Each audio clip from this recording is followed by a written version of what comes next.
was brilliant tonight. You all spoke very, very well. Just heads up, Gary only gave me 2 days notice next time as standing speaker. Do you know what? It's a pleasure to be here. I said yes straight away, and I'm going to tell you why I said yes straight away. I would like to tell my story for maybe 10 minutes, and then I would like to put it on to you. And when I'm telling my story, I want you to get thinking about your story. No matter who you are, what stage of life you're in, you maybe don't think you have a story, but I want to really stir people up to go after all they want. And I think I can only do that by telling my story. This isn't something I often share because sometimes it's, I don't know, I don't like getting into my own story. I just like, as Gary said, like working for other people, like focusing on them. And I think it's only fair as all the people open up that I tell about who I am, what I'm about. So I'll not keep it long. I know it's the last speaker, so I'll only talk about 5 minutes of my personal story. But basically, tonight, why I want to speak is because I want to impact people. Do you know what? There's no point speaking unless I can touch people's hearts. Because my why is I want to make people feel that they can do anything.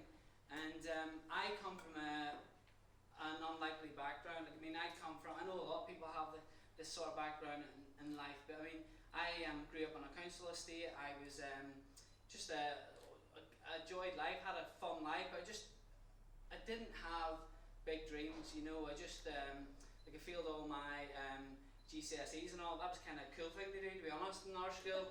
It was a rough school in Ballymena, but it was a good school. It was nice times, you know what I mean. A lot of my mates wanted to go to the army. My excuse was I was going to go to the army too, but I was scared of heights, but I didn't tell anyone that. So I didn't really have a plan. And do you know what? I tried lots of different things, and I found myself at 22. I moved to Belfast. Maybe I was only there for about 9 months, and I was working this job that I absolutely loved. And it was do you know them people that used to be on the street? They're actually banned now, but they called them chuggers. Like they stopped people that even signed up for charity. Oh, yeah. I did that and I absolutely loved it. I was so good at it, I started training other people. I was buzzing. I was like, I really felt that, do you know what? I'm in a job that I love talking to people. And I was 22, and I know Gary thinks he looks fresh, but I'm 36 now, and I'll tell you that because I want to kind of share a bit of my story. So 22 years old, that was kind of my life, and I didn't really know where I was going or what I was doing. The boring kind of part of the story, and I'll flip it forward, but I want to kind of pause for it. At 22 years old, like I was never sick or anything before, but I took sick with this thing called chronic fatigue syndrome, which was this mysterious illness. I didn't even know what it was or anything, but I had to move home back to Ballymena. I was housebound, bedbound basically for 17 months. I was 9 stone, and I actually didn't get better until I was 27. So 27 years old, I was living at home. I had no qualifications. By the way, this sounds like a sob story. I'm just kind of giving the picture because I realise sometimes I brush over that, and people kind of do that in stages of life. They brush over their story as if it was nothing. I'm telling you, when them 5 years, and when you're a 27-year-old man that you can't provide for yourself, you can't even stand up in the shower, you know, it kind of knocks a wind out in your life because your friends are doing this in different stages of their life, and that's fine.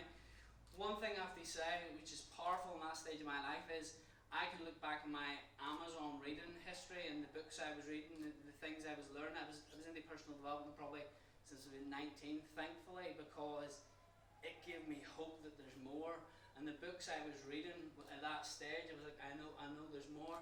Gary, I'll laugh at this, but some of you might, but it's hardly surprising. But anyway, basically, so the serious story is, so I was 27 years old, and I just thought, you know what? I started feeling better, and I thought, I'm going after everything in life that I never thought I would get. And I felt the picture of sickness because, like I said, I've been sick for so long. And basically, ironically, I went from sick bed to catwalk, and for like 3. Sorry, you don't believe this, you don't. I know it's hard to believe. I know it's very hard to believe. I want to see the evidence. I'll show you the photos, but basically, I did a lot. It's ironic how I get into it, but let's basically say I want to feel the picture of health, and I end up going down it. I'll not give you all the details. Basically, I did that. But I thought I want to get education. So I went to Tech. I had to do like an access course at Tech at 28. And that's not a big deal to me, but for some people in life, they think they're past, like 28, there's no way I'm going to study again, or I wanted to do this when I was a certain age. I didn't care, because I was so happy to have my health.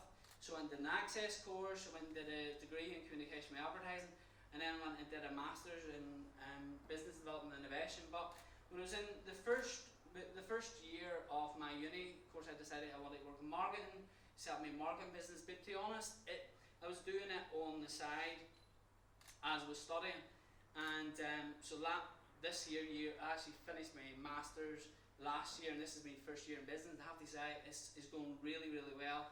And you know what? The reason why I wanted to give that story is because my life's transformed.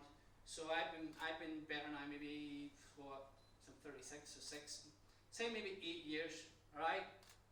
8 tiny years, my life went from home, being sick, do you know what I mean? Doesn't look good in the CV, you know what I mean? You don't want to be handing in CV saying, hey, by the way, I was sick for 5 years, and I'm 28, and I have no qualifications, you know? And the reason why I wanted to tell that story, initially I didn't want to tell it because I thought it sounds like one of them X Factor, the sob stories, you know what I mean? I don't even see it as a sob story, because you know what? It actually made me who I am. And who I am is, I believe that anything's possible, and honestly, I am literally living my dream. And that whole thing about goal setting, now I've set goals and even business goals that I blow my own mind. And tonight, I want to flip the switch on to people in here, okay? And it's no matter what age you are or what you've been through, the reason why I want to tell a bit of my story, to give a bit of credibility, I've been, yes, other people's been through a lot harder stuff and different stuff, but I know what it's like to be held back for 5 years. I know what it's like to feel so fragile and so weak and so up in the air and out of control. I know what it feels like to be underqualified, that the world is moving on, you're not good enough. But tonight I'm my own inspiration, and I want other people in this room to think a wee moment. Because it's so easy to rush through life and to look for inspiration outside, to read the books, to look at the speakers, and always want to take from other people. And you forget the times that you overcame disappointment. You forget the times that you were let down, that the person said no, the relationship breakdown, the sickness, everything that you've went through. And you don't realise that it's made you a strong person. There's so much inside you that you've got to give the world. There's some of you people in this room, and you've came to events, and you should be speaking at events. You come listening, taking notes, thought it was great chat. But when are you going to stand up and share to the world? And the reason why I can freely say it in a room like this here is because you are the type of people who want to grow, who want to learn, who want to help people, who want to impact people. And I want you to think about yourself tonight. Yes, the speakers were amazing. Yes, the talks were good. But what are you going to do?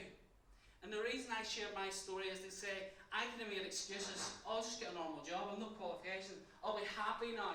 Sure, I've got my health. Sure, I'll just get a wee normal job. But I've got a feeling that I owe it to the world. I want to build incredible business. I want to build an incredible life. Because I know the greater my story is, the more people I'll be able to impact and touch. So tonight, I want you to take away, what are you honestly going to do? And give yourself credit. Give yourself credit for everything that you've went through. Because it's so easy to brush it through things. That's why I thought it's brilliant that you're writing a book. And other people in here are writing a book documenting their story. Leaving this one last thought. The inspiration you need inside you. It really, really, truly is. And we nearly say this so many times that personal development actually can be a rat race, because you're coming to events and you're feeling that you need this little chunk of information, or read that wee book and then maybe it'll set me free. But do you know what? Your time is now. You need to stand up now. And I really hope, and my goal tonight is to inspire someone. They're going to go up and take action. I don't care if you're 50, 60, 70, maybe you're going to do that degree, maybe you're going to get that job, maybe you're going to finally go for that thing. Because if I can do it, someone who was, and by the way, see when I came to Belfast, when I moved at 28, I had no network, I didn't know anybody, I didn't know people in marketing, I didn't know, you know what I mean? So anything I've done the last 8 years is just from the beginners. And I know, for me personally, I'm thinking, what am I going to do next? You know what I mean? And the same for anyone in here. Just start now, whatever it is. You're right, I love silence in a room. I love silence. I'll tell you another thing, mate. I love when I don't know what I'm going to say next. Do you know why? Because it doesn't matter. Most of the things we think in life matter, it really doesn't matter.